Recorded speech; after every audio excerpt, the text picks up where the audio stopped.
Good morning or good afternoon, depending on where you are.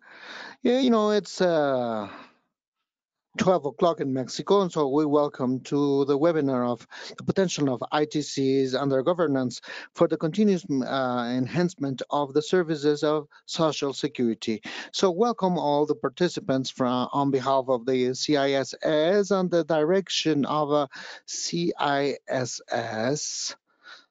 Inter-American Center of Studies of Social Security. Today, we're going to talk about the governance of ITCs, technologies that have been used for quite a long, but in a very, very light way. What due to the crisis and the pandemic we're facing, has been one of the fundamental tools to keep in touch in times where we've been told to have a social distancing. They have allowed us to continue with the treatment of patients and work from home, and from homes we can also continue with the educational processes within the possibilities of each country. Today we're going to listen to some different situations brought from our invited speakers, and we thank them for sharing with us. And we're going to listen to these people that will talk about these relevant experiences, and we're going to hear about the usage of satellites and about uh, I, AI, big data, alpha, literally literacy, and everything, all those words that we've been developing through the development of IT technologies. But I cannot stop telling you about something quite important that I found when I was reading about the history of CIESS, ever from 1964. We were founded in 63, so we're the leaders about the information systems in human resources. And we structured a first course 56 years ago, and the course was called Means of Processing of Information in the Institutions of Social Security. Under introduction, the person organizing the course said that one of the most important problems in the institutions and the administrations of Social Security has always been the one created by the volume of data and information of all kinds that need to be timely and efficient for a good administration. So this became worse by some factors such as the diversity and multiplicity and the lack of, the many information that we get, and due to the kind of institutions and the relationship that they have with the population, the insured, the beneficiaries, the bosses, and the services that we give. One more is the complexity and the duration of good process of administrations given to Social Security, and the speed the information has to be given. For example, the one that is required for the determination of the force of the rights of assured people.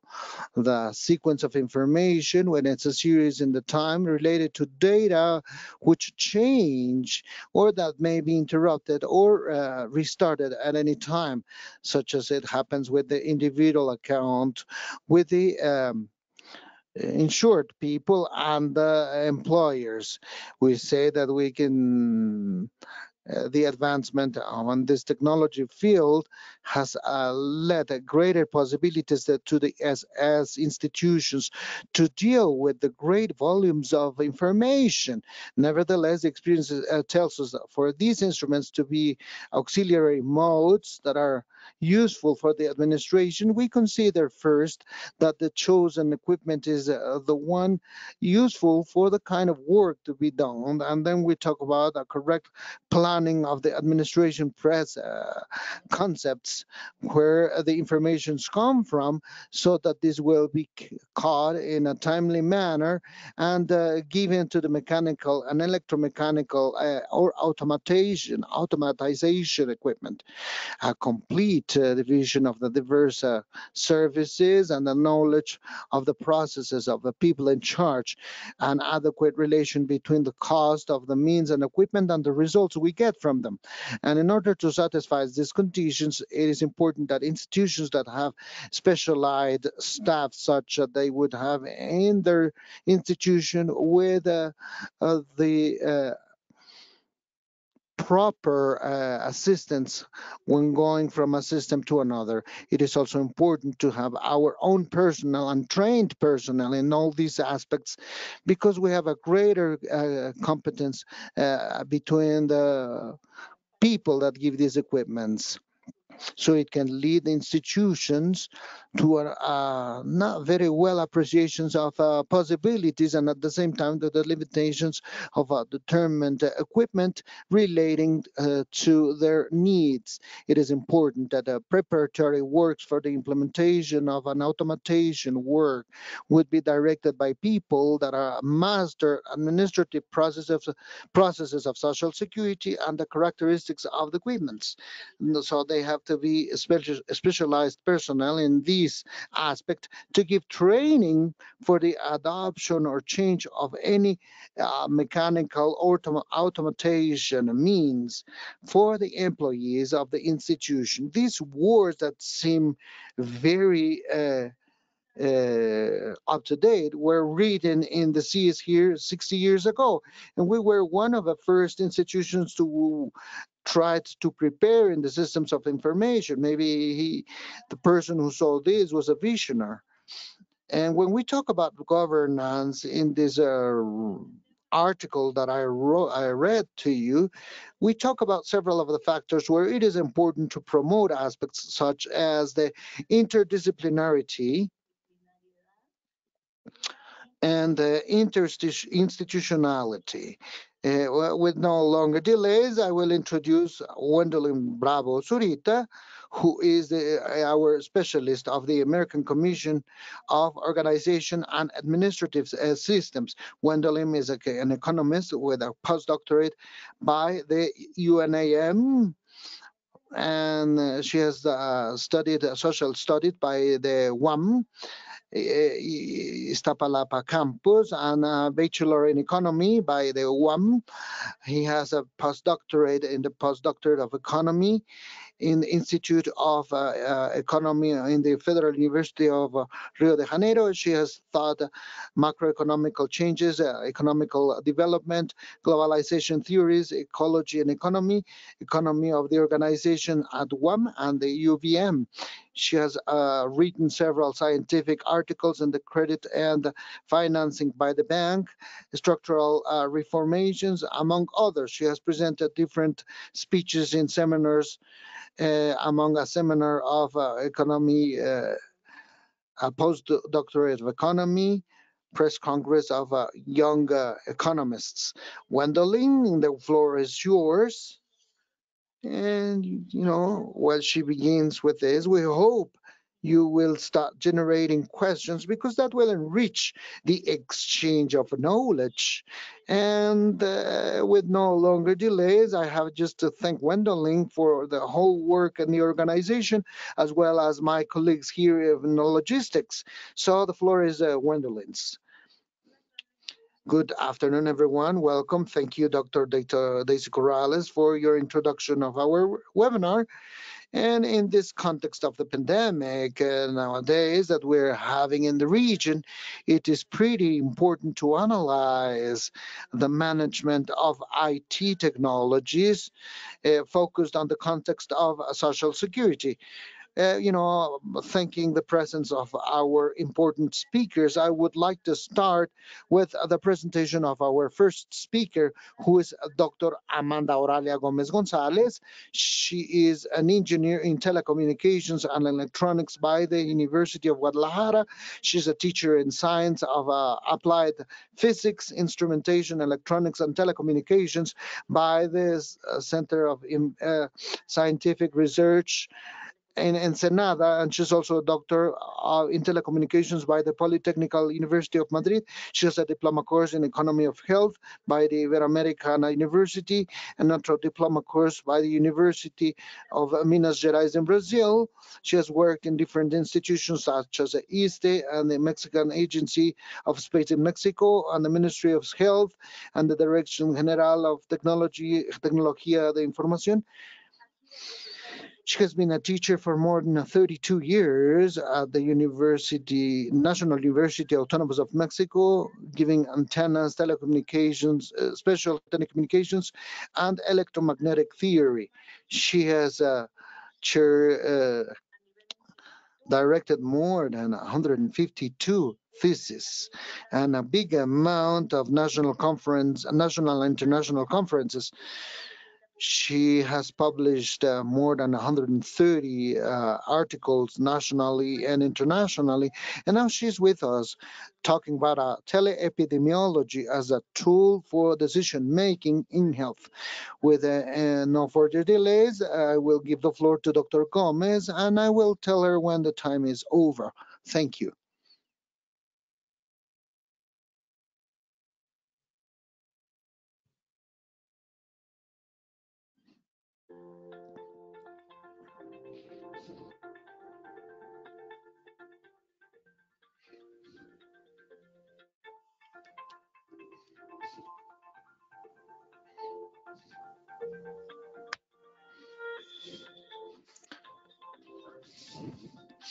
Telepidemiology is a tool for decision making in health.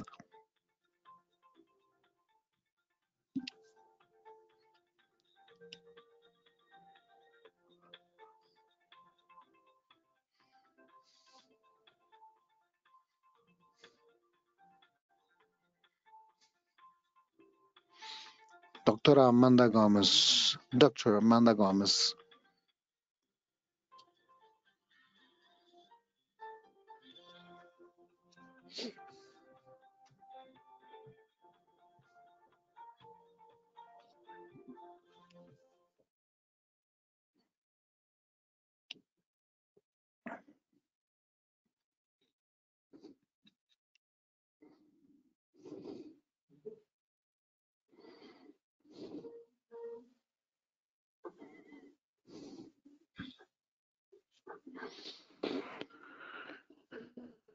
Well, we'll continue in a little minute.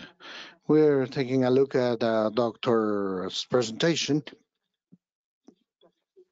So, ready.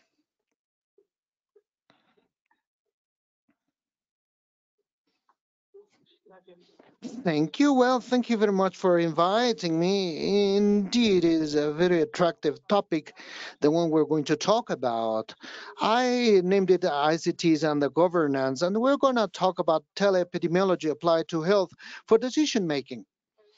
So one of the most important topics is to consider all the elements involved in the governance and the quality of services of attention, because to me, it has been a big deal to see how we promote health, how we have access to the development of human resources, and how we integrate all this to an attentional model, not only of certain entities, but in general for a country, which demands a transformation, a digital transformation. And we talk about this, we involve in topics that are indeed important in the case of health, because it involves three elemental aspects. One are patients, because we want to enhance the attention they receive. And patients also have their inconveniences when they do not want to apply technologies. They're getting used to this with the pandemic, and thanks to this, they accept to be to be given teleconsultations, but some of them were reluctant to have this kind of attention, and the others are the providers of technology such as ITCs or links, besides doctors, which are the primary providers, and also the leaders that create digital policies for the administration and transformation within the countries to adapt to new challenges. In the case of pandemic, it was pretty fast to adapt to the challenges, and we're now getting used to this. In the process of adaptation, we have to reduce the differences that are between the physical and the virtual world, the digital world, through the creation of new actions and procedures and changes in culture that we have to modify and adapt by using technologies. And within those, then we're going to talk about some of the things that we need to do. It's not that they have to do, but it's necessary. We must do those, be given the modifications we have had in order to reduce the gap in the healthcare in the systems. We must accommodate things such as the clinical registers. There are countries like Costa Rica that have them already, but in the case of Mexico, it has been quite a big deal because we have many clinical registries or files, but none of them is within regulation. It's within a norm, but not within a law. So we have some of the advantages of having a digital transformation in the areas of health, and one of those is finding the adequate doctor, and it can be found in an internet page and the alternatives that we have in the health institution. And the other one is the access we may have, because doctors may have access through electronic devices, access to the doctor, and we have a greater access through doctors through the platforms. And one more point that is important is the responsibility that patients and doctors have. And this is pretty important because it implies the security that you need to have in the management of information platforms. And you know, to be sure that the patient is the one that they say and the doctor is the one they say they are. So the use of a digital platform ensure us the amount, the quality, and the security of what we're talking about. Technically, it is easy to manage a clinical file, but technically, it's a little bit difficult to find out that the patient is the one they say they are.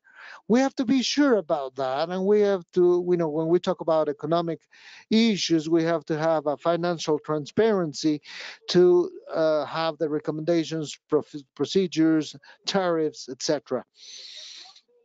So in the case of telemedicine platforms, in 1994, I launched the telehealth East program, and by then it was pretty difficult to talk about telemedicine.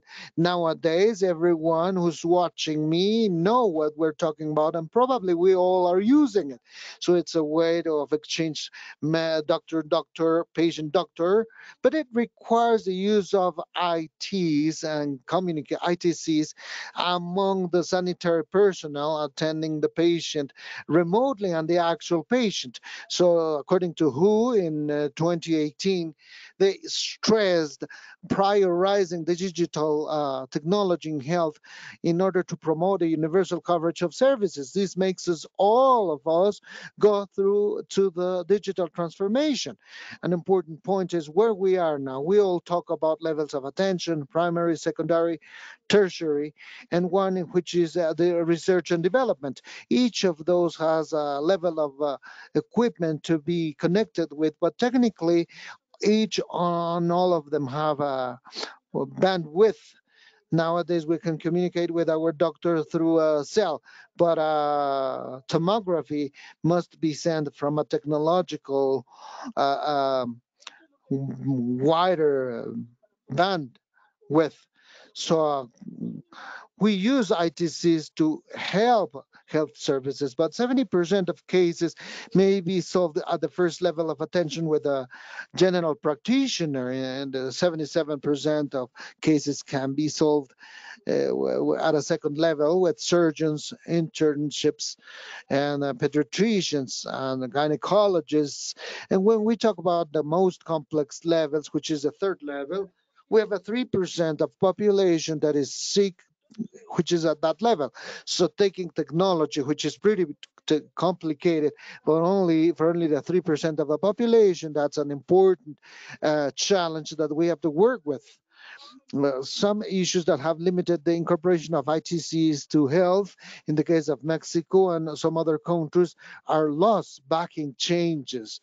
In Mexico, we said we have the NOM 024, but norm is not the same as a law. A law covers all Mexicans, and a norm is a very specific one. We cannot base our attention to the population in general with a norm, because then we're breaking the law of health. So laws must back off changes, and norms must be guided by actions, and regulations have to regulate the application of technologies. Nowadays, as I say, we have to modify the existing law or either create a new one that would cover all this.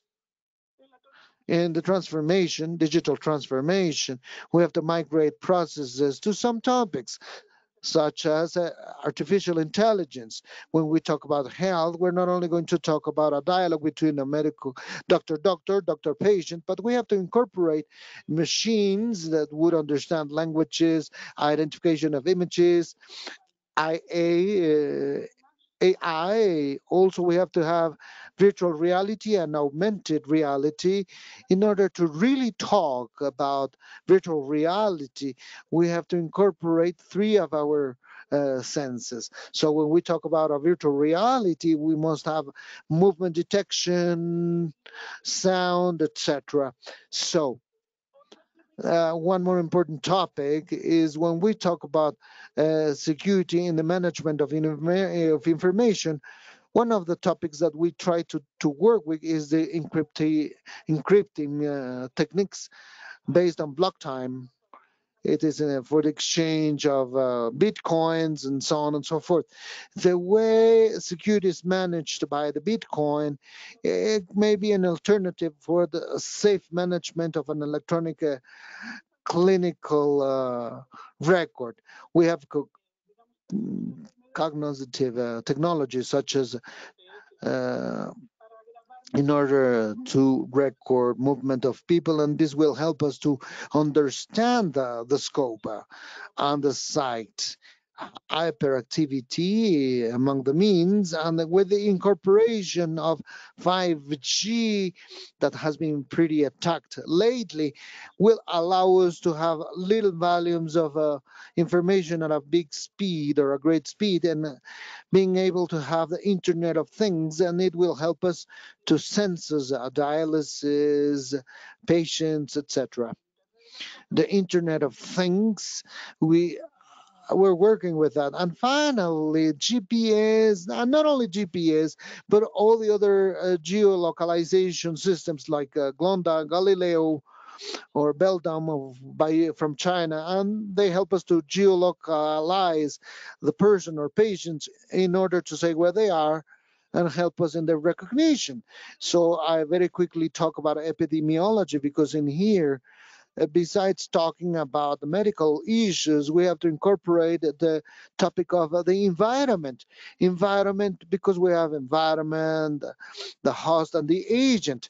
When we incorporate the environment where he is, then we may analyze what is happening with the disease. Because in this case of epidemiology, we're not only talking about a patient, but a group of patients that have a health problem. And lately, it has been in fashion, the topic of epidemiology, due to COVID-19. When we work with the environment, we have this agent, which is our modifying agent, and we have to see where it is. So vegetation, soil, hydrology with space images. So this is the topic where I wanted to talk about, emphasizing that normally it has not been incorporated, the topic of space images for the management of health on the health risks, and have prediction models, attention models, and by generating risk maps. Nowadays, with COVID, we have had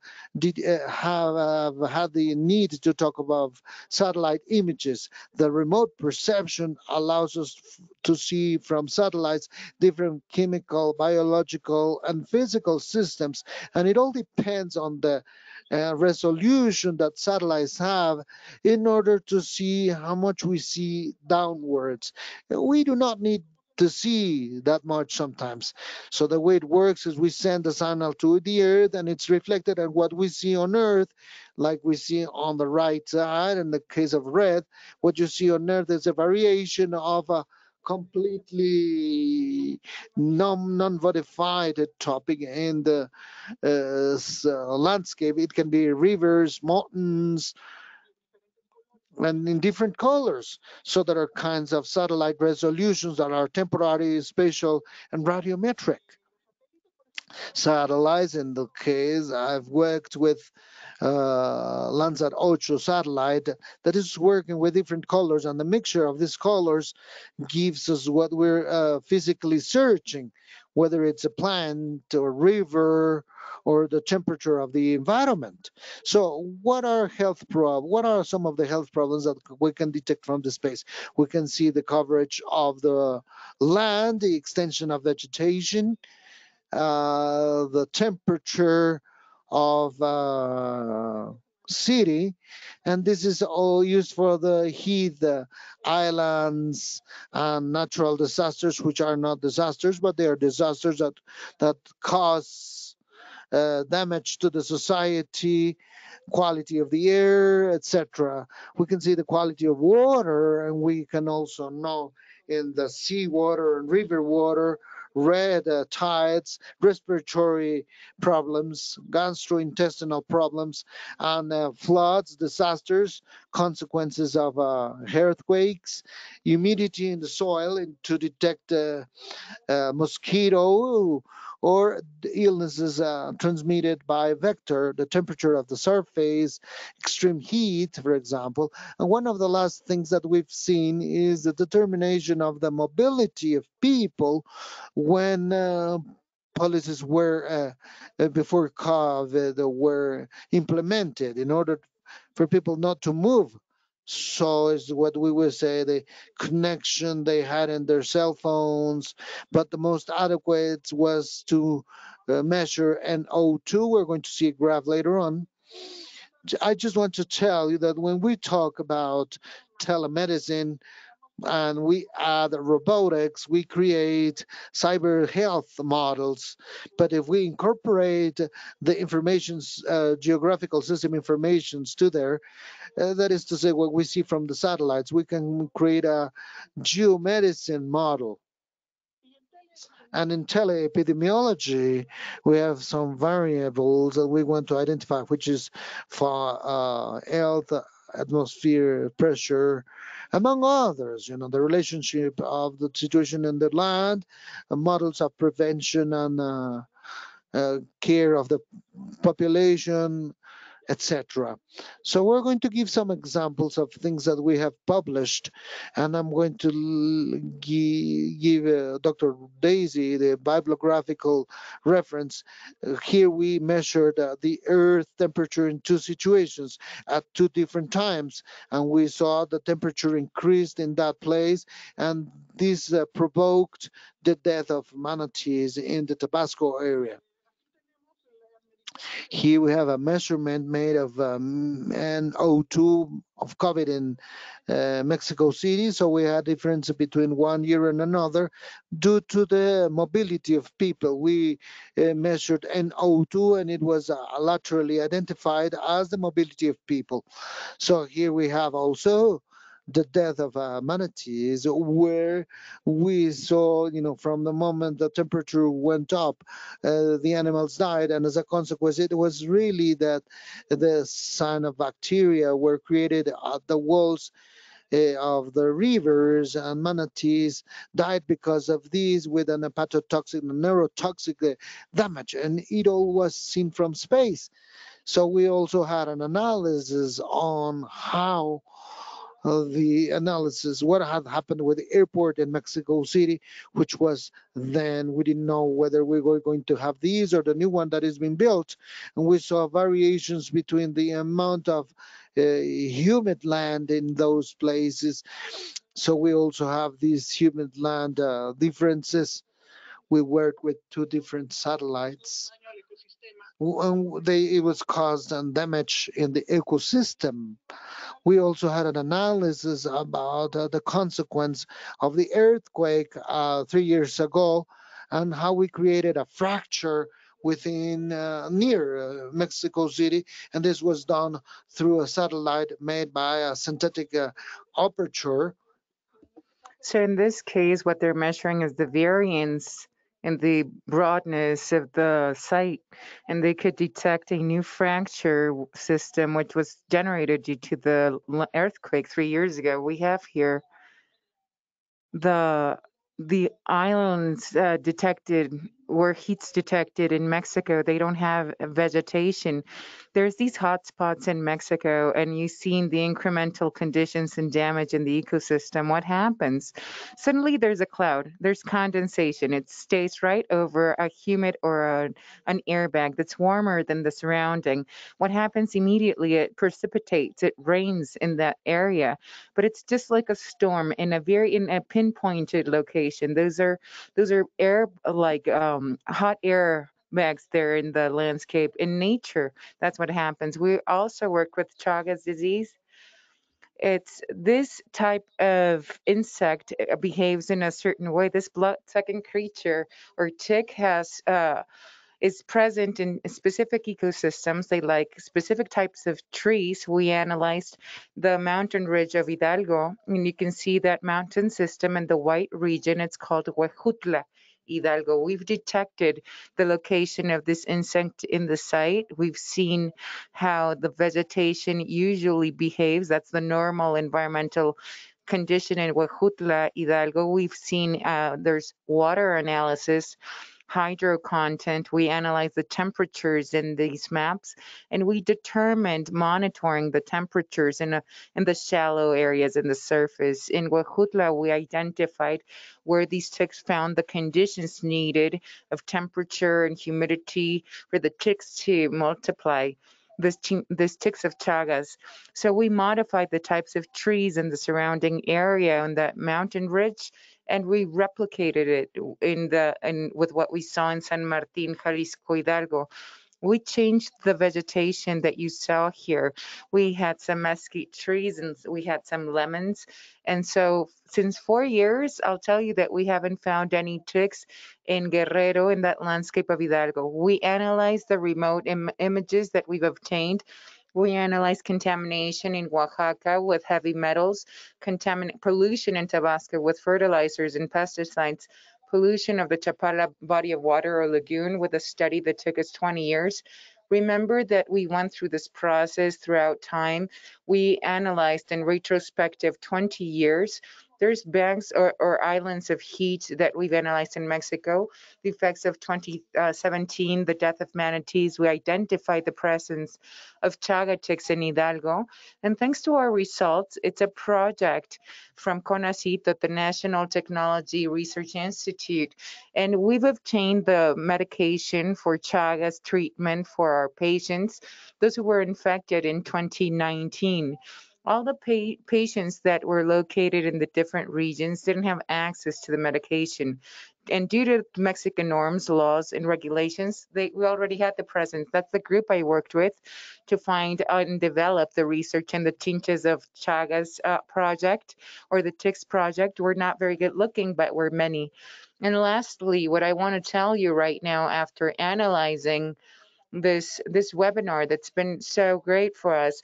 I want to tell you what we need to really forecast our efforts towards this digital transformation with telecommunications and their use for health. We're working with cyber health in the medical fields. We need doctors, physicians that understand technology. I have to create, as part of the credits or the curricula that we have, specific studies or areas of studies for doctors, engineers that understand medication or that understand medicine. I mean, it's not the same to speak about ticks than kilobytes, and we need administrators for the transference, programmers, language programmers that can implement the clinical file and upgrade it, experts in data security and protection, examiners to draft the new regulations, people, government officials to digitally work at a remote level and see what happens within the healthcare workers and other government officials and make the digital processes efficient. We invite the leaders and healthcare professionals to be supportive in all our projects. One of the limits that I found in all the initiatives that we've had, some of our initiatives have worked, some have not. There's leaders that have embraced leaders, doctors, and other disciplines, but when we have good ideas, good initiatives, and we don't have leaders that embrace, that support, that obtain budgeting for our projects, then we're just left with great ideas, great projects, but that's it. So these are themes that I believe are going to be part of the credits of our education plan, and we have to add these credits to it. This is my email address, my contact data. You can ask anything you want, and thank you very much. Thank you very much, ma'am. Well, I believe that what she said is extremely interesting. Her presentation has been thorough. She's been discussing many themes that are highly important amidst the pandemic. Let's continue thinking and moving things forward. In Mexico and in the region, this is our effort or the scope here. I think that we must highlight as part of today's meeting the challenges left behind, that we have to, our promises have to become tangibles. We have to fulfill them. And for the sake of time, we continue. Now we're going to start listening to our next panel member, who is Ms. Alicia Vendaño Rivera. She has a degree in business administration thanks to the Costa Rican University with a master's or postgrad studies in international finances and a master's in IT administration thanks to the Costa Rican University. She also has many accreditations. She's certified. She has received an award as the best government official granted to her by the Chamber of Exports in her country in year 2000. The Ancora Prize was awarded to her in 2005, the Merit Award in 2008, and she's also been acknowledged by scholars in the area of computer science in Costa Rica. She is the top CEO in Central America, and she's been awarded many prizes. She's general director in the unit of telecommunications and computer sciences of the Ministry of the Comptrollers or Treasury in Costa Rica. And part of her tasks as a director, she's been leading the projects of RAXA, of new businesses and telecom. She's been working in the execution of initiatives that have had a high impact in her country. Besides this, she has developed and implemented initiatives along with the Ministry of Health. She's been working in the ministry for the prescription drugs and the distribution of other medications and logistics. She's worked with the digital governance area with the Energy Ministry of Costa Rica, and she drafted and developed the customs project for her country with a long catalog of the digital governments, the platform of telework. She's been hiring people through the websites of government and developed many other projects which are relevant. Today's presentation, she's going to be talking about gaps, debts, and achievements in governance to develop the telecommunication information content in our region and the challenges that we're going to face against COVID-19. The floor is open for Ms. Avendaño. Thank you very much. Thank you so much. Um,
pasa con el audio de la señora? ¿Todo bien? No tenemos el audio de la ponente, ¿eh? Por eso estoy en silencio, pero ayuda. O sea, no tenemos el audio. Okay. Good afternoon. Good afternoon. Wherever you're located, I'd like to thank you, first of all, I'd like to thank Ms. Daisy Corrales for having invited me to this webinar and to the Center of the Social Security of the Americas. Well, today's presentation, my presentation is based on, hold on one moment.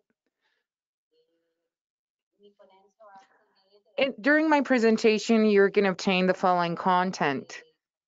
You're going to receive some background knowledge, importance and relevance of the use of technologies, of the digital governance of things, the present, what we're analyzing in this present, pending affairs, and the future and post-pandemic contexts.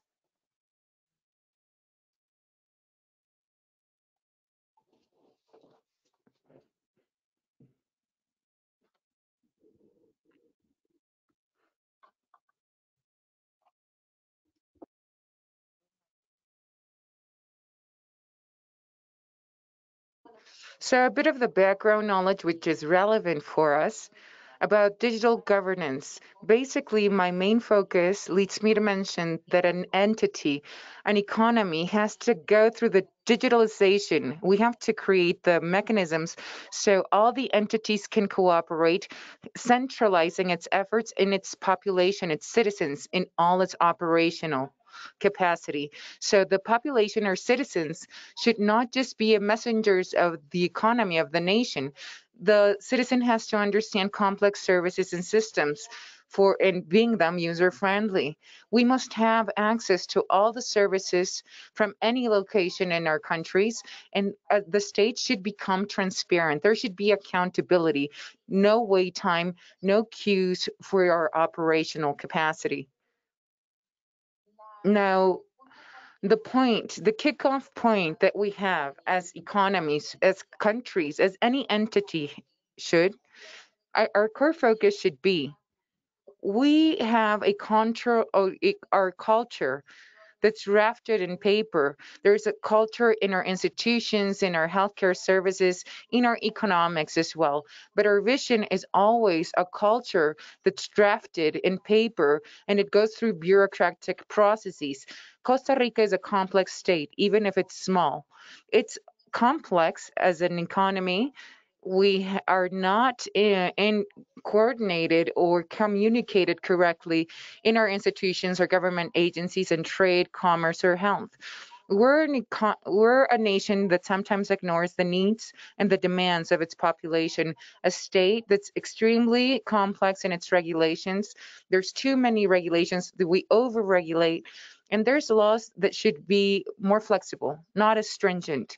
Our population demands of us greater efficiency and transparency. We always face the problems of economic crises that mandate us to use the budget that we obtain in the best and most efficient way possible in its exercise. So basically, we should have to focus in our countries we have to focus on technology, which is very important. Why is technology so important? Because we're going to be highly competitive, we're going to achieve greater efficiency, we're going to improve the daily life of our population. Let's go digital, paperless, less queues, achieve efficiencies. And this would lead us to really focus on trying to fight corruption. We have to improve our level of competitivity and ranking. We would do this using technology, achieving higher efficiency on all the areas of any human being, how to import efficiently, how to export, how to provide the benefits to the members or of the healthcare service and avoid them from having to stand in queues. So we need to find ways of using technology and achieve the millennium goals of the United Nations. Besides, we have to be capable of creating links when digitalizing our governments, and we have to be leaders in this transformation. It's not just a need, it's a trend. The nations have become digital, and our country should bet in that digital change. The concept of governance, factually speaking, is we need to have information readily available to go through the decision making process, but the decisions should be right, based on hard facts, on data that's objective analysis, whether we're talking about health or any other discipline that's part of economy and our mandate as governments. It's important because Costa Rica invests $400 million in technology yearly. That's the budget.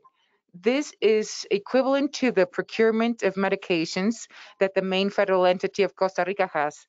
And the main entity has the same budget to buy medication. $400 million is a lot of money. We buy technology, we go through the procurement of this technology, and this technology should be used to provide the proper attention to our citizens. So, as a government, as a nation, Costa Rica has to measure the services, the appraisal that different institutions provide online, and the way in which we interact and measure and go through the like an auditing or appraisal. We have an entity called INCAL, and we know that there's clear proof based on measurements specifying that we haven't progressed in the way in which we provide services to our population in the electronic or digital world. We have services offered, but they're not online. Basically, what we're giving the population is just information. So, Social Security entity of Costa Rica, our agency, which provides Social Security services that, provides the services to the beneficiaries, has been around, constituted for 45 years. We're building the unique patients file, the digital file, but 45 years is a long time. We in this agency we've had a lot of budget. There's the general law or act that mandates us to build that clinical file, but we need to invest in technology, and we need to really be aligned in that initiative of creating that unique file. We face some challenges. At the end of it all, I'll tell you that as of now, we have not been finally fulfilling the complete initiative or vision to reach that resolution or the outputs of the initiative. We've invested millions and millions of dollars, and we have not achieved it. It's still a part of our objectives. We know that it's said that we have the digital file and implemented in all the network of healthcare services. I think it's partially integrated, it's partially created. It's not been drafted. It's not in interoperability conditions. I mean, we haven't generated the whole ecosystem that technology requires. We have the technical specs of the file, the unique identifier of our population, and we are progressing on the development of that digital unique file of patients. We've had many initiatives and gone through major effort in the public field. We've created an initiative to draft the medical prescriptions. We have digital recipes or prescriptions, and we have a 360 unit that provides services to our population. And there's other initiatives that have moved forward. The paperless digital prescription instrument has led us to be capable of optimizing the issuance of drugs. And this type of instruments or digital instruments is linked to the ecosystems of the use of technology. Amidst the pandemic, we have tried to use certain mechanisms to improve constantly and pay close and try to fight the pandemic. We've been clearly trying to continue opening our economies, striving to increase trade, and also in a parallel way taking care of our citizens and providing benefits in the healthcare services. So we have planned this, and we've centered our effort in our citizens, and there's tracking and traceability of our population as well. So we create a QR code that is identified and located in the businesses, and we have the QR codes where there's the masses gather, and the citizen has to willfully read the QR code, so we could be capable of of specifying where he's located. It's like tracking him, and we can locate the person, and we can specify where are areas in which the virus is spreading. A citizen from his cell phone could help us verify where's groups of population, so we can try to avoid these gatherings from happening. So this is what EC, or this government agency, is doing with the private sector, or EC as an entity that's helping the public administration system to create this. So I'm gonna share this video with you right now. If you're in the platform, this platform is here in Costa Rica, so we can stop the spread of COVID-19 in Costa Rica. Protect your own. Go to the commercial areas and record the QR code willfully and cooperate with the healthcare authorities so they can always be a step ahead. Just by quickly scanning the QR code, you raise your hand specifying that the commerce areas are in compliance with laws and regulations in Costa Rica. We can be who we were, and we can achieve even more as a nation in a safe environment with collective will and solidarity with the rest.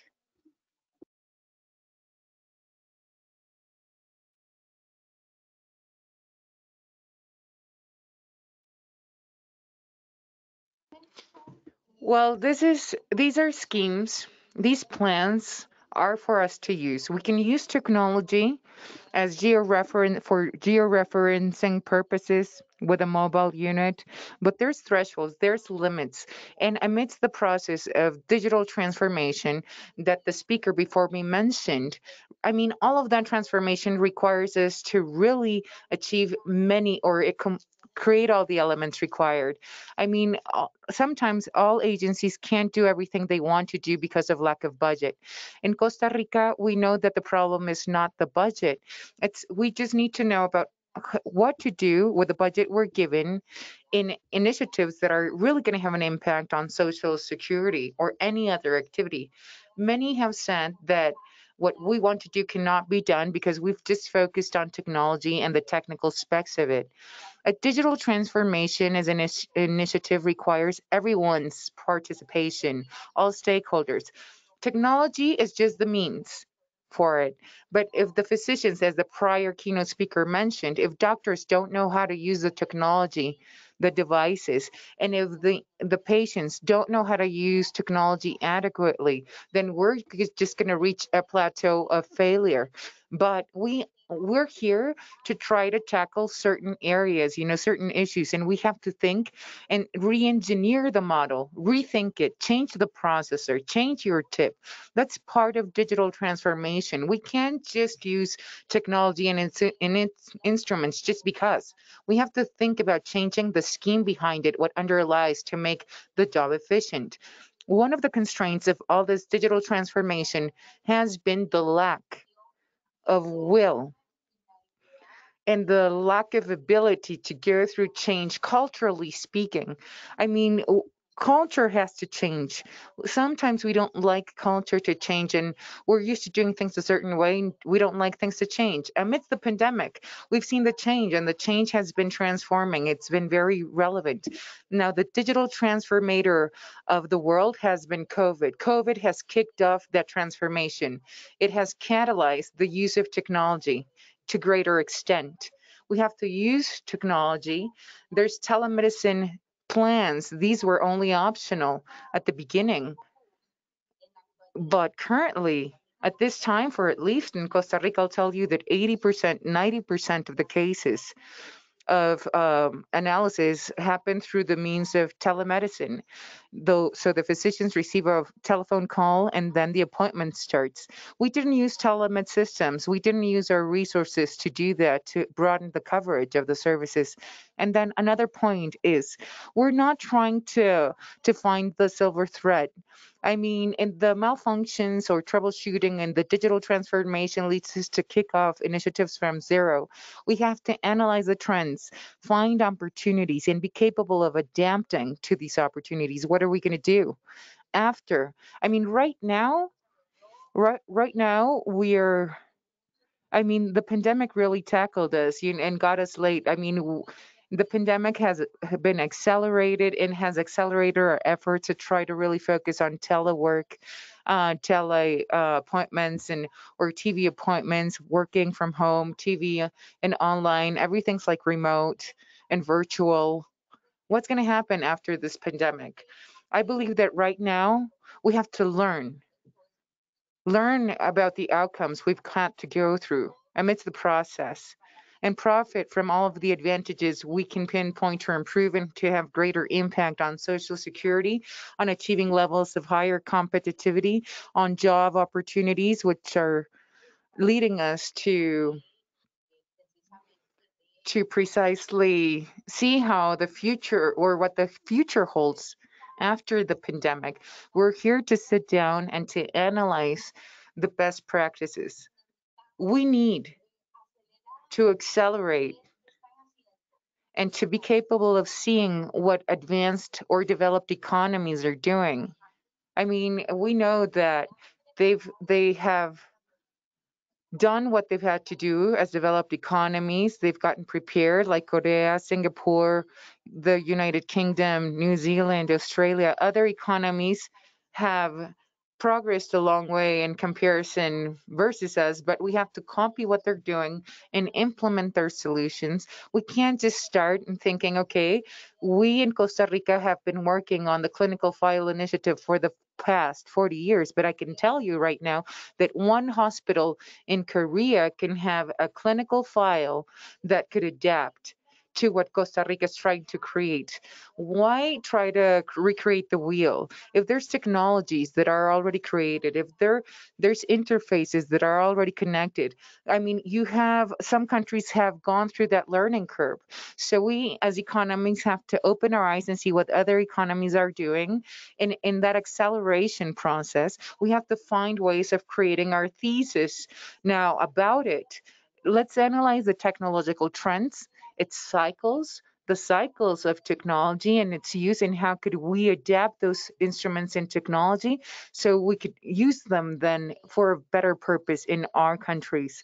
So we have to see how to use, for example, with robotics, artificial intelligence, our patients, how could we use statistic data to be deterministic about the services that the person needs to pay and satisfy the demands of the patient? We have to see if we're thinking about using Internet of Things. Let's understand the current threats. Let's do what we must do in modern cities. All the devices should be connected.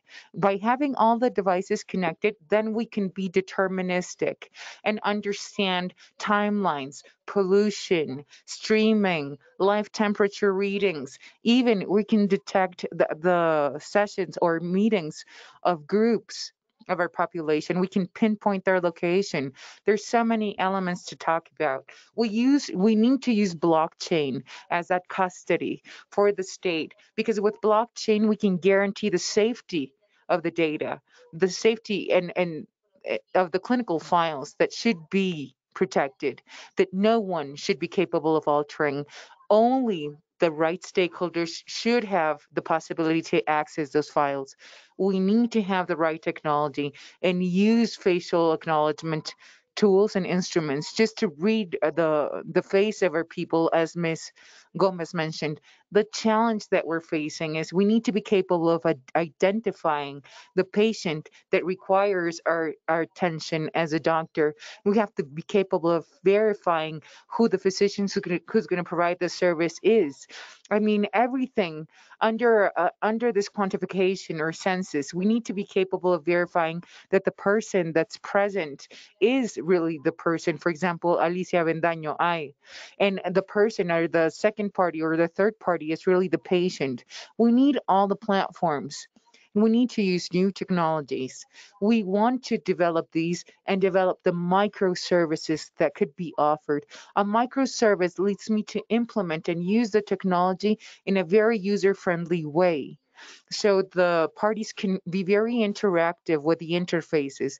We can have models for testing it, the test environment. Let's not wait 20, 30 years for a system to be implemented and kicked off. So this makes us So this gives us like a prototype of the tools that we're going to implement, and we're going to be establishing, let's say, that implementation of the system. We need to predict. We have data analytics with behavior patterns that will warn us about events, or even determine situations of risk in zones and populations regarding health and dangers of risks of the environment. We need to work also with cloud computing so that I would be able anywhere and may have access to the information of a patient, and even having a mobile device to determine events towards the patient. Well, you use wristwatches, intelligent wristwatches that connect to the cell phone, that measure the degree of the oxygen in the person, and even the pulse, respiration, temperature, body temperature, and we can have an electrocardiogram. So if they're connected to a file, they are mobile files that I will be able to establish and have access to by interconnecting them. So we would not depend on the location, and we're going to, it's going to be specialized in certain things. But I think that the trend will be having a hospital in the cloud, so that you can go anywhere without having a physical location. So many of the hospitals uh, at give attention to the people around their location. So this location loses sense in this kind of schemes, because if I have the file in the cloud with proper protection, I would be able to have access through different devices. Of course, we have to make an investment in high speed networks. Singapore, South Korea have a network that connect the whole country, and they have invested in that because it is necessary to have that connectivity. So those are the trends. So we must be aware of what is happening about robotics, robots that may be able to have a diagnosis, or robots that help COVID patients and that may carry out concrete actions that might be carried out by a human, but that would mean a specific risk giving or rendering that attention. Digital technologies, if applied in the fiscal and administration and social security, such as the Internet of Things, by connecting all the devices, we could have in on-site attention. And as for the taxes, we could have home inspection, great volumes of information stored in the cloud, because what we're doing is to have volumes of data that are needed to have, and that we need to actually analyze with tools of artificial intelligence and prediction tools, and gathering multiple data, because it's not only the file that I may have from of a patient, but I would also be able to have some exercise behavior, if he moves around, if he goes to the gym, and daily measurements of the vital signs, and that they would be able to connect to that kind of support. And then maybe I could have a chat box for every patient, and I would be able to give him follow-up. So by eliminating intermediaries, because with blockchain we could have some transactions and give follow-up to every operation, to a test or anything, or any kind of information that may be related to the patient, and have it real time and completely protected. Analytics and big data are the what is coming, and they're coming here to stay. And having this transactional data, that is to say, with all the information about the patient, a file, and with data analytic and behavior and management data for decision making at a level of directive boards at the health centers, and having all these aspects. This is important because we need predictions to have a future trends and future problem. Uh, Maybe give attention to future problems, combine aspects of solutions of what we have now and the future things coming. Costa Rica, for example, we should start establishing which are the health centers that we would have to have, or what kind of attention we should have, because our population is getting older. So all this data should be already there in order to make decisions. In Singapore, this is an example from Singapore. This is a chatbot. This is a uh, person that is in control, and they help the people for their attention of COVID consultations or specific consultations for health. And it's a chat. What's a chat box? It's a robot that has learned actually with the help of practitioners so that he will be able to solve specific topics. This chat box is called Jaime. It's a virtual assistant that helps us having access to services, not only health services, but all online services. It has any amount of questions and answers that you may imagine that indeed help the citizen.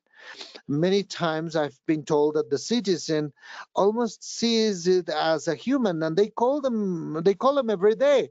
And it doesn't really matter. They can call them anytime they want, as many times as they want. Now we have a Jaime, and this is what we should be doing in order to be more efficient. What do we need to create them? Oh, to have this. In Costa Rica, at least, we do not have a ruling entity to have all this governance in the country in order to establish policies and guidelines and say where the country has to go at a level of technology investment. Their entities invest $400 million every day. Where are we investing those resources? Because indeed, we're not really giving attention to the citizens in the proper conditions, and we're not going forward at the pace we should be advancing. And I believe in the countries that have a greater insertion of technology in the whole state, in the medical part, the economical part, as well as the taxation and paperwork, those are the economies that are going to go forward. And the pandemic has forced us to retake digitalization of every area in the government. Doctor? Yes, where you only have 5 more minutes. Thank you very much. Pandemic has made us rethink these schemes. We have to have an orchestration of these projects. We have to rethink the way we're developing things. And now we have the chance to rethink economies and processes, the data of the health of citizens. That's the pillar of experiences to innovate in health. We need a unit, an executing unit to coordinate and establish all the coordination as a country of what we should do. And this has been performed in many of the countries that have gone forward. That's the challenge, to capitalize the initiatives that we already have and to be very fast and efficient when looking for those solutions, and to be able to have the sustainability in time to warranty the continuity with an organization or organism that would be backing and coordinating and interoperating and investing the money where they should be investing. Thank you very much. Thank you very much, Dr. Alicia. very interesting. All you have added to our discussion: economy, efficiency, sustainability, investment. So those are challenges that keep coming on to our topic today. Now we're going to have our next speaker, Dr. Marcelo De Agostino, who is a main assistant of health systems of the Department of Evidence and Intelligence for the Action in Health from the Pan American Association in Health, regional office for the Americas from the WHO. He's a member of the Global Council of Digital Health from WHO, the COVID-19 digital health from the IDB, and member of the assessoring committee of the University of Harvard and Georgia Tech for COVID-19. He's a system analyst in Argentina with a master for the management of information and knowledge in Spain with a specialization of digital diplomacy, global health policies, and sustainable development objectives. He has been the author and co-author of online courses about digital health and information sciences, and many publications and scientific blogs. Since 28, he has had several positions as communication and bioethics and research from OPS, and before he worked at the Pan American Center of Diagnosis in Buenos Aires, Argentina, and later on the Pan American Center of Fever in Rio de Janeiro, in Brazil. So we thank Dr. D'Agostino's talk, and we'll give him the floor after this bumper.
So we give the floor to Dr. D'Agostino. Thank you very much. Just to make sure, are you listening to me well? Yeah. Well, thank you very much. I would like to start by thanking the authorities for the invitation, especially, of course, to Dr. Daisy Corrales, whom I had the pleasure to work with in plans for technical cooperations when she was the Minister of Health in Costa Rica. Thank you very much, Ana Vidal and Laura Vidal, for the support in order to participate. It's a pleasure for me. I work in the Pan American Organization of Health for more than 30 years. In this moment, in the Department of Intelligence and Evidence for the Action in Health, that is chaired by a Mexican fellow, Dr. Sebastian Garcia Saizo, who was also online and who supports all this a lot. And my responsibility is in the world of digital health and the information systems. And on that line, I was not, I didn't want to neglect or stop congratulating both countries, Costa Rica and Mexico, for the speakers we have had, but a very big extension for the developments that they have. And they've been a reference, and they continue to be a reference in the particular case of Costa Rica. When Dr. Corrales was in the position of the ministry, we worked very closely, and they were pioneers in the development and formulation of national strategies of digital health, and everything you've been building, including what you currently have as an example, not only for the region, but also for the world. And by the same token, my recognition and congratulations for the Mexican government, a great pioneer regarding digital government and digital transformation. What I want to talk now about, I'm going to tell you, is what I was told about. So intentionally, I am not going to have any PowerPoint presentation, and just a little bit to be able to listen by the chat box if you have any questions or comments. What we've been doing as an organization, the Pan American Organization of Health, and what they requested me is if I was going to be able to take the talk about the practical scope for the countries that are undergoing a process of renewal or establishing of strategies, which would be the structure to establish a national strategy or plan for digital health or and health, which is called iHealth. And in this regard, what we've been working with? First of all, telling you that since 2019, all health ministers in the continent, with no exception, helped and signed a strategy for the Americas about information systems for health, with a key element of e-health or digital health that considers everything that the previous speakers mentioned, all the topics of big data, artificial intelligence, etc., but from a holistic vision that has to do with information systems, and that we have decided together with all the countries, because we had these discussions with the three sub-regions, Central America, South America, and the Caribbean, to go forward towards the concept of information systems for health instead of the traditional think of health information systems. But it was not our idea, but a recommendation from a great conditional that has already passed away, Dr. Ricketts from Dominique, where he tells us that today, in a world that is hyper-connected, the greatest source of information that we need for decision making come from other sectors, not necessarily under the authority of the health ministry's administration. From a practical point of view, most of the countries in the region, the big data of mortality, the databases of mortality that are key for the decision making and policy making, are linked to the national institutions of statistics and census, and not necessarily to health institutions. And then when we add this complexity of non-structured data coming from social media or other sources, we see why these information systems for health, public health, and not systems of information for health. So aligned to this and thinking a little bit of the models on how to structure a national structure or a national plan. And this that I am telling you is something that we have coordinated and aligned 100% with the IDB.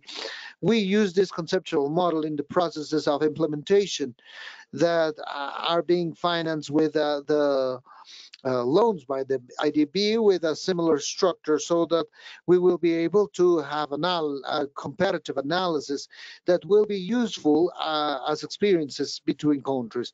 And in that line, the first thing, these are three great axles. The first one has to do with the foundational principles, and the second one with the strategical guidelines, and the lines of actions, the third. So when we talk about the functional principles, if we didn't talk in non-technical terms, the first thing is not to start building if we do not have a plan. And that has been one of the greatest mistakes in the investments for the digital world, to be very accelerated, buying hardware and software without a plan. So if we have an analogy, it would be like starting up a building without any plans. And then when we realize we have apartments without restrooms and others that have maybe 3 kitchens, and then we'll have to change all that, and that's going to be much more expensive. And in general, these concepts are like Frankenstein's because they're very difficult uh, to manage. So in that principle, we have conceptual basis and technical basis so that it will not remain only in theory. As for the conceptual, we talk about holistic models, scalable models, and inclusive models. And so our speakers said about this. The inclusivity topic has to do with the concept of, up to now we're getting used to these populations in situation of vulnerability, but adding the variability of those populations that are unplugged, or those that are not necessarily pretty linked to the technological world, that might not be populations of under isolation or poverty, but they are far away in some way from all this technology. So this is a very important principle. And the second principle of inclusion has to do with what Dr. Corrales was saying in the opening of the interdisciplinary work. That is to say, this is not going to be implemented if all professions have not the same value when making a decision. It may not be possible that a profession would be more valuable over another. It is the moment now of the interdisciplinary work, interprogrammatic within the institutions and multisectorial. Here, we have to be able to have this concept of the fact that a digital transformation, the word digital, what it means is much more than just what it seems, is to place the health sector and health institutions in what the General Secretary of United Nations, it's the era of digital interdependence, and not just buying hardware and software. And from those functional principles, from a technical point of view, what we have to have is to be very clear in the international standards to ensure interoperationality, transparency, opening of data, with criteria that will allow this data to be open, be processed by machines. So there's a set of standards that ensure the interoperability that have a part of this as a summary is a fundamental divided into two. And then we have the strategy guidelines. We divided these into two big lines.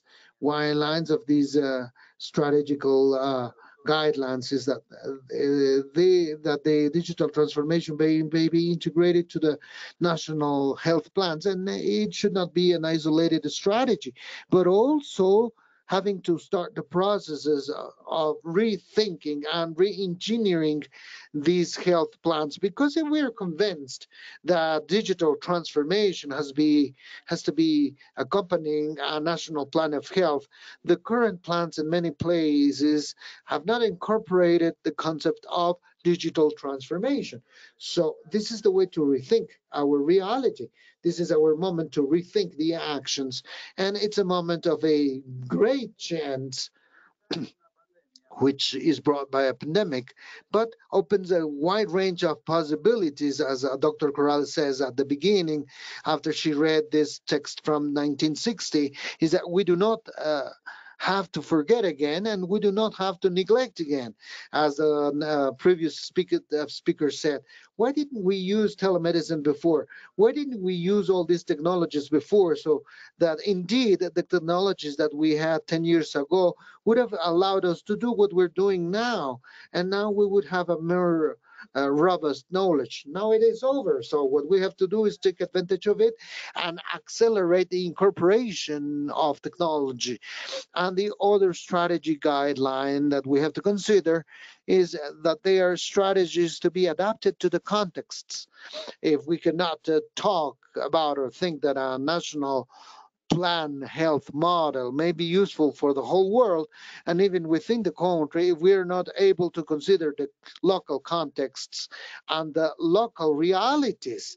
So I will speak a little bit about something else, to talk about a story of a live learning. We were in a country, and after we talked about this, and after we established back then something more rigid, where we started very motivated by the tech development to talk about artificial intelligence and blockchain technology. When we finished, we asked the director of a primary care center what she thought and what was the main needs they had in order to move all this process of digital transformation. And her answer was pretty simple. She said, nowadays, what I need is a printer and a scanner. And that what seems to be very simple tells us a complete line of actions and considerations that if we do not consider, the only thing we're going to have with these digital transformations is to widen the inequity gaps that we have. So the strategic guideline that we are talking about for our national strategy for digital health has to do with the understanding of the context, which after with which was mentioned by our previous speakers, we have to accompany these with processes of change management, which consider these changes of adaptation, rapid adaptation to IT. And the third element that we recommend to the countries when they structure national or national strategies for digital health that may have another format later on, but these are elements that must be taken into consideration. Not necessarily the digital health strategies have to be the same in all countries. What we say is that they at least have to have these elements. And from the tech point of view, what has to do with the pact of making it operational and tangible, we're working for great fields. The first field or line that was already presented and discussed in the previous presentations, that has to do with the management and governance. If we do not have governance models to accompany all the development of this digital transformation, it is very likely that they will be condemned to failure. We can see some, successes, such as a certified hospital by the Joint Commission with a high degree of digitalization, or in order to get a certain degree of interoperability. But when thinking of a digital transformation as a public policy or state policy, we need a very, very strong governance pillar. And the other pillar that is needed and is fundamental is the management of IT and databases. And this is key because we also produce a very interesting effect that I don't find an explanation for, but we all agree that technologies are something for support. Technologies have to come after decisions and concept models and policies.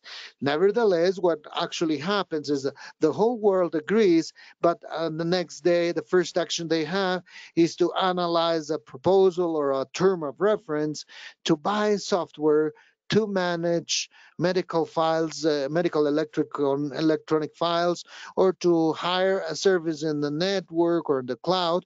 So we have to find a balance between the speed we need a decision and all the bases that governance may allow us to have. So this is why we have a line in the action plan that I was mentioning to you that was approved by the ministers. It's all well detailed. We detailed indicators in order to have a monitoring and assessment framework. The third strategic line, and in here I say, and my respect to what Costa Rica has done, that has to do with information management and knowledge. And why do I say about this? Because when I had a position in the direction, the area that I created of knowledge management, the first country that came here and had the vision to implement strategy of knowledge management and at the same time to give a wider leap to use. For establishing communities in Costa Rica under the leadership of Ms. Corrales. These are fundamentals of the computer science systems. It's science. And what underlies sometimes it's minimized, forgotten, but it's always present.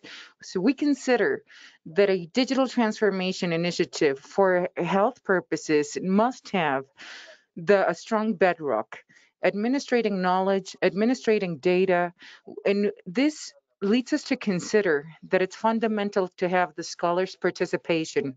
The fourth pillar at this time is present as part of general speech, part of everyone's agenda and debates, has to do with innovation. Within the pillar of innovation, we consider certain elements, which are the way in which we can position the healthcare service as part of the elements of the healthcare initiatives in the like digital world. Those global leaders that have the projects of digitalization are constituted by teams, institutions, agencies. There's groups that are sitting right at the executive level, presidential level. They're part of those ministries and entities. There's groups that have direct access to the chain of command. And this normally translates into greatest acceleration to the decision-making process and the use or exercise of the assigned budget, the allocated budget. As a technical line of work, that's the fourth element, we need to think about the position of the healthcare system along with the other initiatives of technology's use and the digital initiatives that we have in the world to fight illiteracy. We expect that this all kicks off in the initial levels of the educational process that the students have to go through in their initial years. We have to go through the digital transformation world. I like what I see. And I congratulate my colleagues, my peers that are fighting these chronic diseases or illnesses, that can be transmitted or not. I applaud you. What we're seeing at elementary schools is the concept of healthy habits, health, nourishment, or daily intake of our students. Why not think about what we could do in the digital world? We should be capable of filtering what's true from what's false, how to do things in progress. How can we make this part of education for our students throughout their student years until they become professionals? This would create a very important impact in the public health sector. We want people with higher education, postgrad studies, masters. We want these people to educate themselves and probably even study another discipline as computer science. As part of our efforts to innovate, we should be open to include other technologies that use blockchain as custody, deep learning, artificial intelligence, trying to be very deterministic and careful because we know that artificial intelligence is not a new discipline. It's something that has been present throughout its stages. There's three important moments in time. So we have to think about how to add these technologies, embrace these technologies or IT instruments, using them in a time frame under a method to conceptually kick off the projects at the end.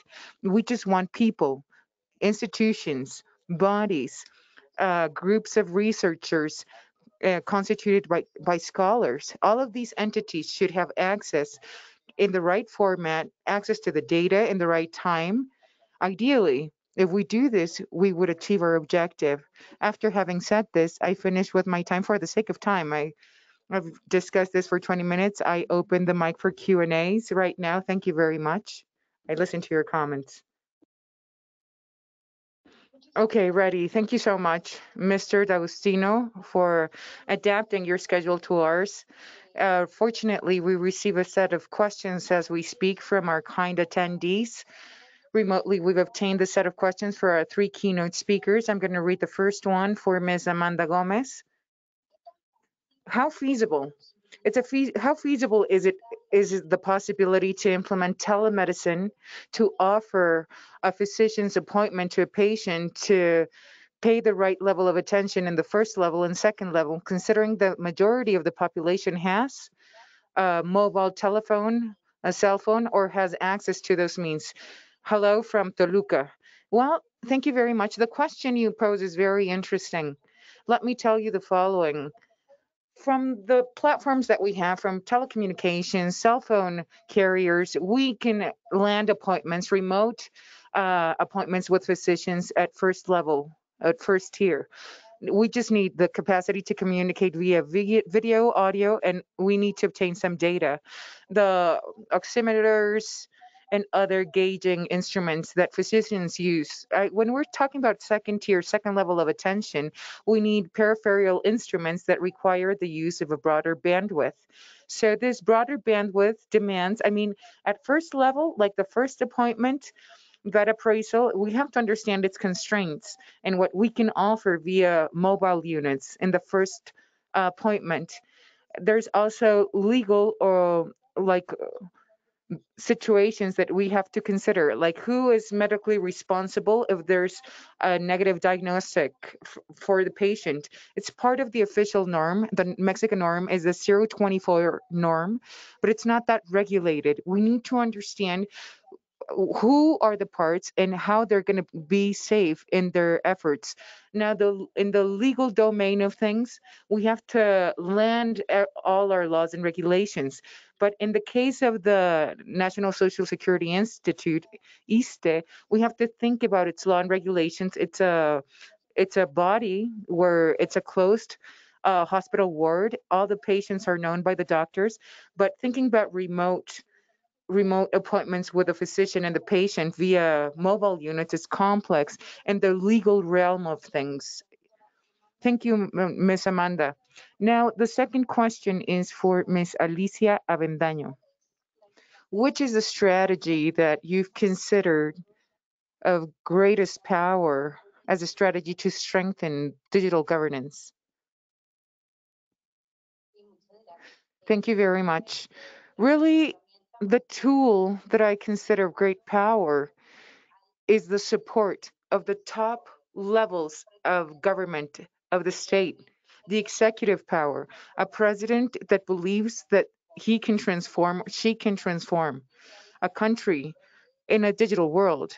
And the leaders that are part of the theme, the ministries, the leaders of the ministries in Singapore, they told me, the top levels told me that ministries had their representatives and they had to take part of the digital world transformation higher studies program. They should be part of an education program to be part of that digital implementation. That's a very strong point. And another element of the strategy is the population. Your citizen, the citizen has to mandate the state to also have the digital services available to facilitate the interaction. We don't want to have to live a life that's of such high complexity when it comes to interactions with government. Ms. Alicia, doctor, now this question is for Marcelo D'Agostino. We've received a set of questions. There's three. Please tell me, would you like me to read them all at once or one by one? Perfect. Just if they're easy, just read all three together. Okay, perfect. The first question is, which are the challenges, the future challenges, and the possible solutions in the healthcare sector? Second question after, how do we guarantee the protection of personal data of the patients when there's hackers or cyber attacks? Third question, how can we drive forward the use of databases that contain complete information and make sure that it's safe in Mexico? That data could contain the conditions of the people, and that they should be instruments of easy access that could lead us to be knowledgeable about the condition or the disease that the family member suffers. Those are the three questions, doctor. Good questions. Very complex, though. First, about the challenges and solutions that we can foresee in the near future. I tell you that a couple of months ago, if you asked me about what I could think of the future, now I'll tell you that I'm a bit more convinced, that I'm a bit more uncertain, and I feel less secure when speaking about what's going to happen in the future. Technology as a discipline has advanced and grown so fast. And amidst the pandemic, there's so much that has happened. I mean, there were so many things that we just given for granted or were just facts for us, and things changed overnight, and we've had to adapt and change overnight.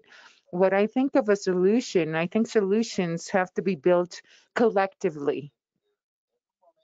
But what I do say is that we're at a time when putting any opinion aside, in any opinion we might have politically speaking, putting those opinions aside, I'll tell you that is the first time that the whole world has to work for the same objective, finding the solution. The whole world's together. I take off my hat and I salute those countries that have been working in the healthcare sectors. You have to be sitting at the chair in the shoes of the leaders of the ministries of health to try to tackle the complexities and plan for the future. I mean, you have to go through a decision making process that takes us now 24 hours, and we can't take now more time. There's short, mid, long term decisions. We strive for the solution, and a possible solution would lead us to face these challenges in an easier way. First, we need to understand that all professions have a voice, have importance for the healthcare system. And the UPS has submitted its understanding, or the body I'm with has submitted its understanding about what's happening in the healthcare system. And health has to be considered in all the laws and regulations. If we achieve that, then we're going to progress more. About the question of data protection, I'll tell you there's a lot of work happening precisely in that. When we speak about laws and regulations being drafted, there's a lot to do in the field of computer science. There's people in groups that are experts in the matter. But as everything that happens in IT or computer science, I know that there's groups of people that are experts in the protection of government data, financial institution data, data that's highly confidential. There's the counterparts. There's groups that are trying to hack the firewalls and have access to the data. So there's multidisciplinary actions taking place amidst this debate in which we have to think about drafting public policies to administrate and manage the data or confidential data of our people. So we need the disciplines that are experts in the field of cybersecurity.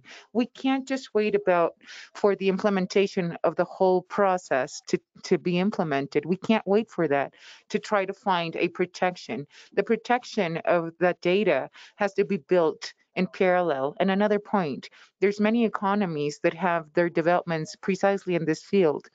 We have the conceptual understanding of the websites and the creation of the websites where we have the patient's information. The ownership of the data is the patient, and whatever they do with their data, it's personal data of the patient, is their responsibility. If we can import the data of the patient in those websites with open standards that require interoperability or that connection between agencies, then that, if we solve that, then the question is answered. Okay, thank you for your clarity, Mr. D'Agustin. No, okay, we have an extra couple of questions. I'm just going to ask the questions. They're not specifically for one of our keynote speakers. You can all three answer. If you give us a concise answer to each question, that would be great. I would like to, first of all, the person congratulates you as part of the attendees. They've heard you as panel members. Ms. Martinez Martiñol thanks you. And Irma Cortés Escárcega is also thanking all the panel members. And the first question is, how can we influence government so it fosters digital innovation guided towards the healthcare system? What's the path to walk down in this road or the road? The second question, what should we consider as elements to integrate the unique clinical file of the patient and use it in the public and private sectors of each country? Would somebody like to answer it? Well, I'll answer. Well, one of the things that when we've been analyzing the initiative of the clinical file, the patient's clinical file, this started many years ago. Back then, we understood and found that we have to do what we have to do based on laws and regulations, the norm. We have to include the clinical file of the patient for the public and private sectors. What I found down this path is that I found 20 types of clinical files which weren't compatible amongst themselves. One file was for ISTE as an agency in the healthcare service. The other file was for social security agencies. Another types of files were for other type of healthcare institutions. And they all had their own fields and their alternatives to be populated. So this complicates the landscape to create one clinical file. So I think from the Ministry of Health and the government officials, we should receive the specific instructions and the characteristics that must be contained in that clinical file that makes it compatible with the rest of the files that exist. That's something that has limited the compatibility of clinical files. And since it's not regulated, that constrains our actions. In the public and in the private field, there's already clinical files, which are like digital. There's not only one, but they're not compatible amongst themselves. So that's what's limiting us a lot.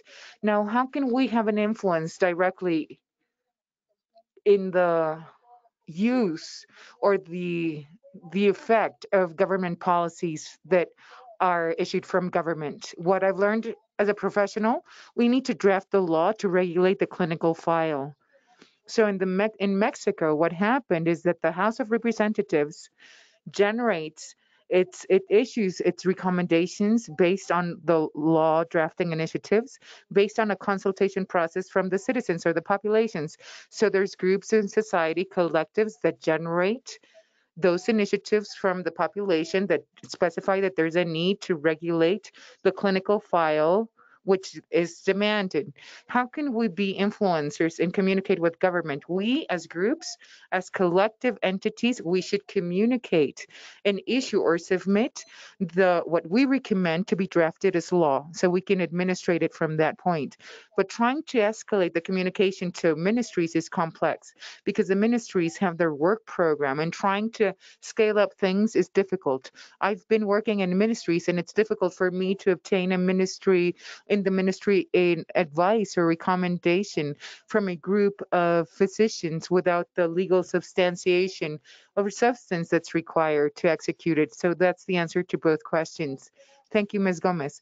For Ms. Avendaño, would you like to turn on your camera and give us an answer? Yes, of course. We'll see. The question about having one clinical file leads me to mention that I believe that the solution, the data, I mean, is owned by the citizen. If I'm if I go to the medical unit, if I go to the clinic in the public or private sector, I am the owner as the patient of the data, and that file should be deposited in one repository. And I could carry my clinical file in my cell phone, and I could have someone access my information via my cell phone. But that's an idea of how to build a unique clinical file that's owned by the citizen. But this file should be an instrument that we can operate with among different agencies. That's core in this theme. But we could create that clinical file if the citizen owns the data in that file, and he gives or she gives access to the appointment in a during his visit paid to the public or private healthcare systems. So I believe it's extremely important for us to have data that are open or free to access to. We can also try to establish ways to innovate this in in the private sector, that they could obtain the data that's going to be readily available, always taking care of the fact that the information is confidential. So we need to create the right ecosystems and have the citizens be interested, and the citizens should also communicate interesting initiatives from their side. The pandemic has proven that not everything is solved. The pandemic has proven that we need to be innovators, that we need to be efficient in our processes, making everything work faster. We need the support of the private sector and the work together or jointly with other agencies and institutions. Thank you, Ms. Avendaño, for your comments. Mr. D'Agostino, doctor, would you like to add something? I'll be very concise, very brief. I think if have to say something more about this, instead of calling it the unique clinical file, I think that we have to think about the way in which these instruments operate amongst different agencies, or there's interoperation capacity. But if we standardize, if it's compatible, we ensure that that file is used in the patient's website, and I have the feel or the sensation of having access to everything. But I want to separate the concept of the unique clinical file, and from an IT perspective, I need to understand along the lines what's happening in the IT world. If we have different stakeholders participating at a global level in this time frame for humanity, they use different instruments and mechanisms to have an influence. We need to organize ourselves and look for ways to get there, look for the door. Like you mentioned the example from Costa Rica, you created practical communities, and you've used the Facebook platforms and other media and channels in your country. So that's how we can generate that or have that influence in these matters and determine governmental timeframes. The time in government usually is not something that would lessen the anxiety that the population's living now. Thank you, Mr. D'Agostino. After your participation, we're going to start the closure ceremony of today's meeting. Ms. Alma and our directors will take part of this meeting. Thanks to our panel members. It's been a very interesting webinar. Great themes in the agenda. We've discussed challenges and in a region.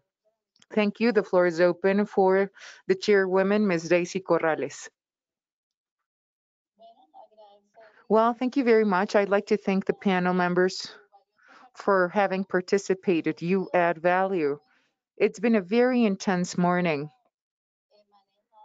We've had to discuss different topics, and I'd like to also go through some insights, recap regarding the process or the cycle that we must consider to be capable of implementing technology or IT technologies and implement them.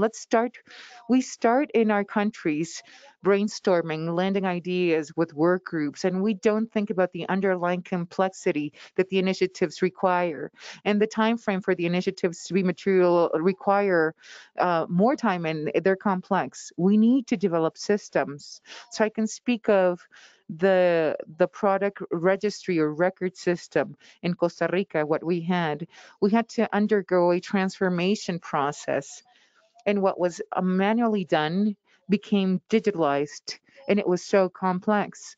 But creating the unique clinical file for the healthcare system, I'll tell you that the entity or the body of Social Security in Costa Rica developed its initiative that has been known at a global level. That initiative includes many themes, and the digital file initiative for the healthcare sector leads us to think about the clinical registry. It's not as complex. It's just a registry system. It's keeping a log. But However, when a country needs to go through its decision-making process to allocate budget and invest and exercise the budget, we're not just speaking about software. We have to analyze the characterization of that software and the characteristics of the country and what the country has to offer. I can tell you, we can export that clinical registry, that log, and build a clinical file from the private sector. We can build that clinical file for the private healthcare system and download it or install it and use other means like Facebook and other channels. But trying to implement this at a nationwide scale, we need the right the bandwidth the telecom system that's required, interagency or interoperational capacity. We need to develop the software and this hardware to have the national scope. It's cumbersome. It's a cumbersome initiative. It's a huge task. Costa Rica has received global recognition due to that development. They were awarded a prize. They were given as a nation a prize for it. They've worked for so long on this. All the stakeholders involved contributed. There was a decision making process led by the directive board that Ms. Alicia has mentioned. Ms. Gomez participated constantly, and as Mr. D'Agostino mentioned, we need to be led by strong leaderships so that the social security body in Costa Rica started its initiative undertaking negotiation processes to enhance the capacity that we needed in telecommunications. Without all of that, we wouldn't have been able to materialize the project. With all the complexities to consider, I can tell you that we've obtained our results, our outputs, and the opinion of the collective of society. I mean, they have their opinion about the whole process there, and we had to go through fast tracking the decision making process because we have the registry of a lot of data and information that didn't happen years ago. But in the decision making process, when we think about this clinically speaking, and when we have to administrate things right in the healthcare system, we need to stream the information to the three levels of services offered, and we need to send it. And it's part of the challenges when we speak about the clinical file, which is unique. That's like the door, that's the threshold. One of the challenges that we face and what adds value to our initiatives is the log, the registry of what we call the family log in the first tier or first level of attention. We automatized the statistic compilation, and we fed all of what we compiled in the census to the tool. And with that data being fed, we had to go through a decision making process, financially speaking. So it's a set of processes, it's a batch process. And what's part of this webinar, the objective is for us to speak about the governance of TICs or systems. And this governance depends on the will of the country's government and the capacity to invest and allocate budget and how to exercise the budget timely. But imagine this, we need to have the laws and regulations, all the provisions drafted, which is part of the important process, besides the TICs or the information systems that we have. I mean, we have tried to legislate and issue decrees and regulate the system and to implement the system under a time frame. After having said this, a very important factor to mention, and I insist, is budget allocation, investment. How much does it cost? As I told you, this could be taken to the healthcare sector, but how is it gonna operate? Amongst other agencies or institutions, we're going to feed it into the computers, the personal operating systems. How are we going to feed it? Is it going to be compatible with the rest and it's needed? I mean, we have to think about the problems that economies face, development, which is a problem, and some are delayed. At the end, all of this study leads us to have successful projects which need to continue improving and evolving. For future processes, we can use other paths. That's true. But the path to follow that Costa Rica has walked down through and other countries have too, to develop their software systems for social security institutions that have made it compatible, that have connected, that have made the whole solution flow, means that there's a back office operation happening, and there's participation from all stakeholders in the country, and the participation of different multidisciplinary groups. There's other factors that are important. And another factor that's a contributor is that the leaders or the decision makers, the leaders of the country that have to decide things timely, giving the services its significance. All the government projects have to be considered. What do we pretend with this debate? It's not about a power struggle, about who has progressed more, which economy innovates. It's not about rivalry.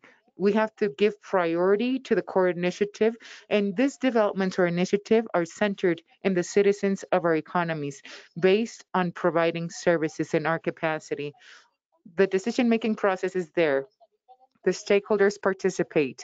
Based on Costa Rica and what we've done, we know that we're constituted and we have workers or the workers, employers participation. There's tripartite efforts in our efforts. Each one of those groups is accompanied by a superior decision maker. So, in this sense, all these social participations around the processes of IT, it's one of the strengths that must the countries have, where we all have to coincide from the standpoint of promotion of IT technologies, because in the end, those are country decisions. Sometimes it's not an institution decision. For example, the Ministry of Health in Costa Rica follows up from the rectory. But since Social Security is an autonomous entity, the decision making is together with the directive board. And in that directive board, they agree on the interests of the workers, the employers, and the state. So that's complex because we're talking about governability.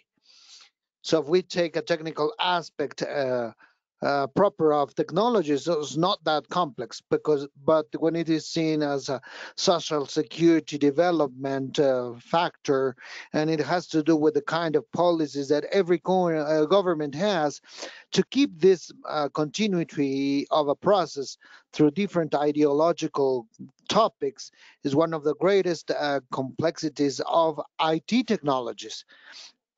So, in this sense, this has been a very important forum. I believe that from all the forums that we have from the Inter-American Conference, it's like continuing with what we've been thinking of, contribute and set the topics forward and continue working. In this regard, we can now go backwards, not even a single step. We have to foster the use of IT technologies, and we have to have a greater digital literacy. Because if people cannot use these technologies, they are useless. So we've been talking with Dr. D'Agostino, because in all platforms we have to digitally literate works groups that are subscribed to the instances, and being able to have the universalization of internet as a human right. That's an important struggle. It is senseless to have lots of technologies and they're financed and we have interdisciplinary participation if the user cannot pay for the internet. So what are we doing? So it's a very interesting road that has showed us with this pandemic that we have to accelerate.